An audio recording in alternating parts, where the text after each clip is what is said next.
क्योंकि प्रभु श्री राम हमारी एक साझा सभ्यता का हिस्सा है। धर्म कोई भी हो, लेकिन हमारी साझा सभ्यता प्रभु श्री राम वाली सभ्यता है। आपको लगता है इसी विचार से शायद ये एक अनुरोध किया गया वीएचपी की तरफ से कि जिस दिन प्रभु श्री राम विराजे भव्य मंदिर में, उस दिन हर घर दिया जलाया जाए, हर घर उत्सव हो? क्योंकि इस अनुरोध को भी बहुत से लोग इसका एक राजनीतिक पहलू बनाकर आगे रख रहे हैं कि बाकी धर्म के लोग क्यों करें ऐसा। देखिए, अगर हम एक बार भी आह्वान कर दें कि सब अयोध्या चलो, तो आप जानते हो क्या जाएगा? गांव गांव, गली मोहल्ले में हर जगह लाखों लोग, सड़कें कहाँ होंगी इतनी। तो ये तो एक अच्छा आह्वान है कि अपने घर द्वार देहरी पर भगवान के मंदिर में हम दीप जलाएं। बल्कि ये भी आह्वान किया गया है कि जो स्थानीय मंदिर हैं, उस समय 12 बजे भोर से लेकर 12 बजे तक मंदिर में बैठे, वहाँ भजन कीर्तन करें, सत्संग करें, स्वाध्याय करें और दिया जलाएं। तो ये तो एक बड़ा, मुझे लगता है कि इससे बड़ा और क्या उदाहरण होगा कि हिंदू समाज को ये प्रेरणा दी जा रही है कि वो घर में बैठें और देहरी द्वार दीप जलाएं, मंदिर में बैठें, सत्संग करें अथवा महापुरुषों का सत्संग सुने। तो ये इससे बड़ा संयम का उपदेश क्या हो सकता है? ये भी तो कहा जा सकता था गली गली निकल पड़ो और विजय यात्राएं निकालो। ये शब्द नहीं कहा जा रहा है, बल्कि दीप दान, और दीप हमारी सभ्यता का प्रतीक है, प्रकाश के हम उपासक हैं, हम उजालों के का अभिनंदन करने वाले प्राणी हैं। तो कितना बड़ा संदेश है ये हिंदू समाज के लिए कि दीप जलाएं और अंतर के प्रकाश के साथ एकाकार करें। अच्छा आचार्य जी, मैं एक चीज आपसे पूछूंगी। जो विपक्षी पार्टियां हैं, उनका कहना है कि राम मंदिर की प्राण प्रतिष्ठा 2024 के चुनावों से जुड़ी हुई है और बीजेपी इसका चुनावी फायदा उठा रही है। आपको लगता है कि राम मंदिर का एक मुद्दा ऐसा है जिससे चुनावी फायदा किसी पार्टी को मिलेगा और वो 2024 में हो सकता है? राजनेताओं के पास सिवाय चुनाव के और कोई विचार होता ही नहीं है, और वो जब कभी देखते हैं तो किसी एक ही दृष्टि से देखते हैं। राम सर्वव्यापी सत्ता है, राम मंदिर का चुनाव से कोई लेना देना नहीं है। पूरे देश में बड़ी व्याकुलता और आतुरता से प्रतीक्षा है कि राम अब क्यों नहीं प्रतिष्ठित हो रहे हैं, और इस प्रकार की ये व्याकुलता कितनी चरम पर थी हिंदू समाज की व्याकुलता।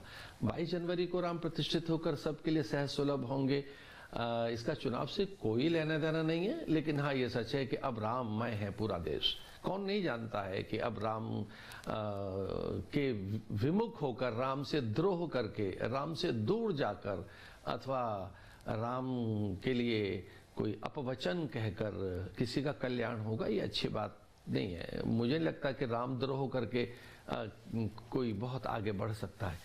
राम को शीश नवाएं, राम को शीश झुकाएं, और मैं आह्वान करता हूं कि राम मंदिर पहुंचे, अयोध्या प्रणाम करने, दर्शन करने, और कोई भूल भी हो गई है तो उसका प्रायश्चित करने के लिए। अच्छा, बहुत से ऐसे लोग हैं जो आम लोग हैं आचार्य जी, वो चाह रहे हैं कि वो राम मंदिर की प्राण प्रतिष्ठा देख पाए, राम मंदिर में जब रामलला विराजमान हो। लेकिन जब अखिलेश जी को न्योता मिला है तो वो कह रहे हैं कि मैं इन लोगों को नहीं जानता, जो निमंत्रण देने आए, तो मैं निमंत्रण कैसे स्वीकार कर सकता हूँ। अब उनका सोचिए, जो भक्त चाह रहे हैं कि हमें मिल जाता, हम चले जाते 22 तारीख। मुझे लगता है कि सबको पहुंचना चाहिए, सभी को, विचारकों को, मनीषियों को, राजनेताओं को, आविष्कारकों को, चिकित्सक, शिक्षकों को, कृषक को, शिल्पकार को, वास्तुकार को। भाई मैं कहता हूं भारत के हर प्राणी को राम मंदिर जाना चाहिए। और कौन किस तरह के आमंत्रण की अपेक्षा कर रहा है, आमंत्रण की अपेक्षा न करें ना, भगवान के दर्शन की लालसा लेकर पहुंचे अयोध्या, और जब समय लगे तब पहुंचे, पर किसी आमंत्रण की अपेक्षा न की जाए। योगी आदित्यनाथ कहते हैं ये राष्ट्रीय मंदिर है और ये राष्ट्रीय पर्व है। देखिए, योगी जी तो एक प्रकार से एक ऐसे सत्पुरुष हैं जिनके आह्वान पर पूरा देश खड़ा होने को तैयार है। बात यह है कि राम में भी जो अक्षर है, रा और माँ, उनका पहला अक्षर है राष्ट्र और अंत का है माँ, मंगल, राष्ट्र से मंगल, जिससे राष्ट्र का मंगल हो, वही तो राम है। और राष्ट्र हमारा देवता है, राष्ट्र धर्म हमारा पहला धर्म है। तो राष्ट्र धर्म के निर्वहन के लिए जो त्याग करता है, 14 वर्षों का वनवास भोगता है, जो राष्ट्र मंगल के लिए, राष्ट्र के कल्याण के लिए कितनी ही कठिनाइयां झेलता है, ऐसे राम का मंदिर निसंदेह राष्ट्र के मंगल के लिए, और वो राष्ट्रीय पर्व है, राष्ट्रोत्सव है, राष्ट्रोत्थान के लिए है। अगर योगी जी ऐसा कह रहे हैं तो मैं उनके विचार से सहमत हूँ और मैं उनका समर्थन करता हूँ कि राम मंदिर माने राष्ट्र मंगल के लिए राष्ट्रीय पर्व है, राष्ट्र की चेतना में लोकोद्धार की भावना का ये पर्व है, राम मंदिर की स्थापना का पर्व। बहुत बहुत शुभकामनाएं। आचार्य जी, मुझे लगता है प्रभु श्री राम मंगल करने वाले हैं, अमंगल को हराने वाले हैं, और जब हम प्रभु श्री राम के इस भव्य मंदिर की बात करते हैं, प्राण प्रतिष्ठा की बात करते हैं, तो सबके लिए उसी मंगल का आशीर्वाद करते हुए आपसे बहुत बहुत धन्यवाद इस साक्षात्कार के लिए। धन्यवाद, बहुत बहुत धन्यवाद।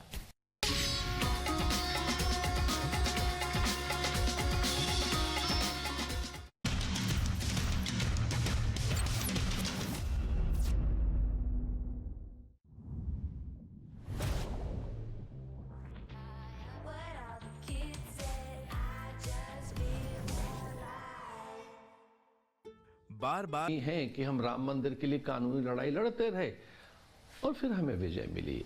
हम बड़े हर्षित हैं, प्रहर्षित हैं। आचार्य जी, प्रभु श्री राम हमारी चेतना है, हमारी आस्था है, पर प्रभु श्री राम और राम मंदिर का जो एक मुद्दा रहा वो हमेशा राजनीति से घिरा भी रहा है। अब बहुत से लोग आज के समय में ये कह रहे हैं कि इस राम मंदिर का राजनीतिकरण किया जा रहा है, इसको एक एजेंडा की तरह चलाया जा रहा है। मैं आपसे पूछूंगी, आपको लगता है कि प्रभु श्री राम की आस्था और इस भव्य राम मंदिर के लिए जिस तरह से एक त्योहार मनाया जा रहा है, इसमें आप कोई राजनीति देखते हैं क्या? देखिए, राम भारतीय संस्कृति की चेतना है, वो कालजयी स्वर है, सनातन स्वर है, वह मुक्ति मंत्र है, वह प्रणाम है, अभिनंदन है। भोर में प्रत्येक भोर में भारत की गांव की भोर आप उनका प्रभात देखें भारत का, तो वहाँ राम जय राम जी की जय जय राम। तो राम तो एक वो चेतना है जो हमारे मनमानस में है, हमारी संपूर्ण अभिव्यक्ति का आधार ही राम है। ऐसे में कोई राजनीति नहीं है। जो लोग ऐसा कर रहे हैं वो बड़े असुरक्षित हैं, उनके अस्तित्व पर कोई प्रश्न होगा, अथवा तो विवाद और वितंडा करके ही कुछ लोग चर्चाओं में रहते हैं। ये समय राम की सेवा के लिए वहाँ पहुँचें, दिया जलाएं, प्रणाम करें, सरयू में डुबकी लगाएं और मंदिर के साक्षी बने। मैं तो धन्यवादी हूँ राम जन्मभूमि मंदिर ट्रस्ट का, उस न्यास का, कि उन्होंने सभी को निमंत्रण दिया है। वो तो सभी दलों को, सभी को आमंत्रित कर रहे हैं।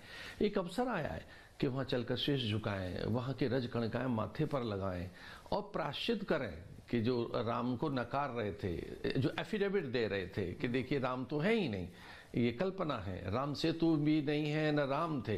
तो जो राम को काल्पनिक कहते थे वो जरा देखे तो सही कि महात्मा गांधी ने तो एक प्रकार से राम राम कहकर ही अपने जीवन को जागृत किया है, या राम राम कहकर ही तो उन्होंने सत्याग्रह खड़ा किया। इस देश के स्वातंत्र के लिए सबसे बड़ी भूमिका अगर उनकी कही भी जाए तो वो तो राम को कभी विस्मृत नहीं कर पाए।